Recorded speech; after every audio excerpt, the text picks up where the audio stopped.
बोलिए कार्तिक के ठाकुर की जय, तुलसी मैया की जय। कार्तिक महात्म 31वां अध्याय।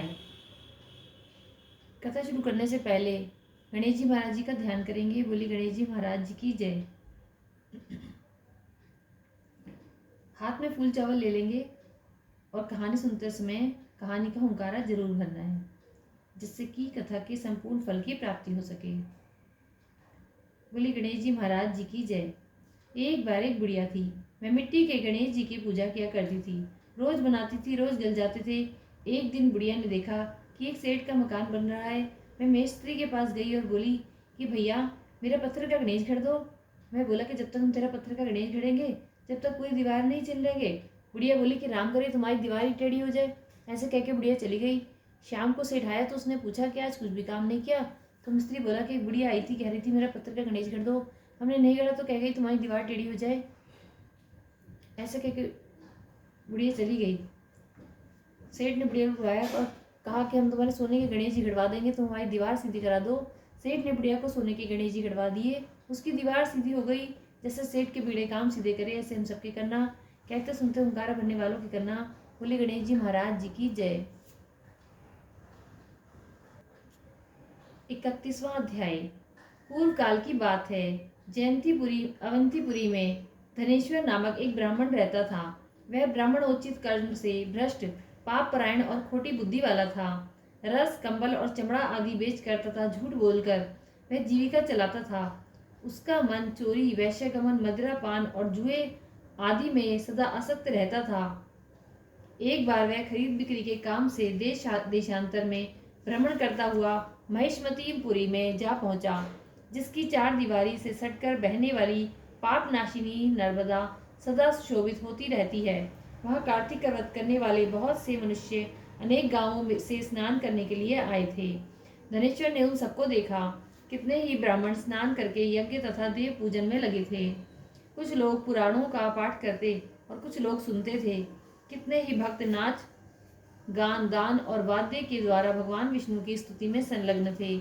धनेश्वर प्रतिदिन घूम घूम कर वैष्णवों के दर्शन, स्पर्श तथा उनसे वार्तालाप करता था। इससे उसे श्री विष्णु के नाम सुनने का शुभ अवसर प्राप्त होता था। इस प्रकार वह 1 मास तक वहां टिका रहा। कार्तिक व्रत के उद्यापन में भक्त पुरुषों ने जो श्री हरि के समीप जागरण किया, उसको भी उसने देखा। उसके बाद पूर्णिमा को व्रत करने वाले मनुष्य ने जो ब्राह्मणों और गौओं का पूजन किया तथा दक्षिणा और भोजन आदि दिए, उन सबका भी उसने अवलोकन किया। तत्पश्चात सूर्यास्त के समय श्री शंकर जी की प्रसन्नता के लिए जो दीपोत्सर्ग की विधि बताई गई थी, उस पर धनेश्वर की दृष्टि पड़ी। धनेश्वर नर्मदा के तट पर नृत्य आदि देखता हुआ घूम रहा था। इतने में ही एक काले सांप ने उसे काट लिया। वह व्याकुल होकर पृथ्वी पर गिर पड़ा।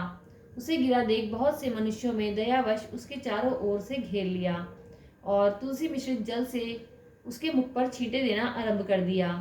देह त्याग के पश्चात धनेश्वर को यमराज के दूतों ने बांधा और क्रोधपूर्वक कोड़ों से पीटते हुए वे उसे संयमनीपुरी में ले गए।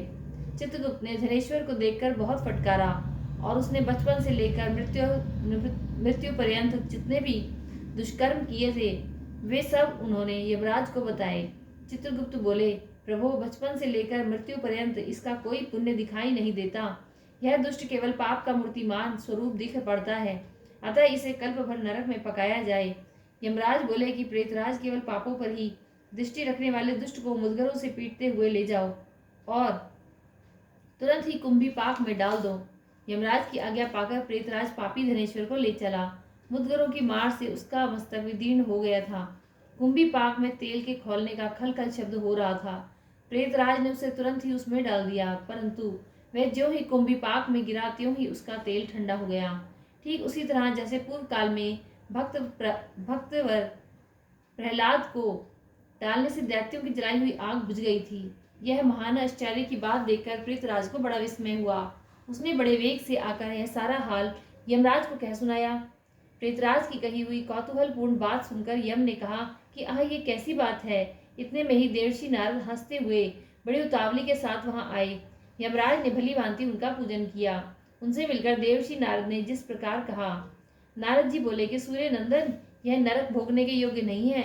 जो पुरुष पुण्य कर्म करने वाले लोगों का दर्शन, स्पर्श और उनके साथ वार्तालाप करता है वह पुण्य का 6वां अंश प्राप्त कर लेता है।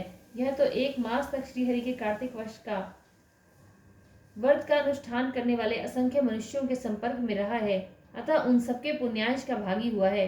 उनकी सेवा करने के कारण इसे संपूर्ण व्रत का पुण्य प्राप्त हुआ है, अतः इसके कार्तिक व्रत से उत्पन्न होने वाले पुण्यों की कोई गिनती नहीं है। कार्तिक व्रत करने वाले पुरुषों के बड़े से बड़े पातकों का भी भक्त वत्सल श्री विष्णु पूर्णतया नाश कर डालते हैं। इतना ही नहीं, अनंत काल में वैष्णव पुरुषों ने तुलसी मिश्रित नर्मदा के जल से इसको नहलाया है। इसके सारे पाप इसीलिए नष्ट हो गए हैं। अब धनेश्वर उत्तम गति प्राप्त करने का अधिकारी हो गया है। यह वैष्णव पुरुषों का कृपा पात्र है, अतः इसे नरक में न पकाओ। इसको अनिच्छा से पुण्य प्राप्त हुआ है, इसलिए यह यक्ष योनि में रहे और संपूर्ण नरकों के दर्शन मात्र से अपने पापों का भोग पूरा कर ले। बोली कार्तिक के ठाकुर की जय, तुलसी मैया की जय। 31वां अध्याय संपूर्ण।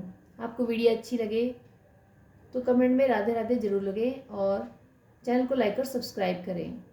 राधे राधे।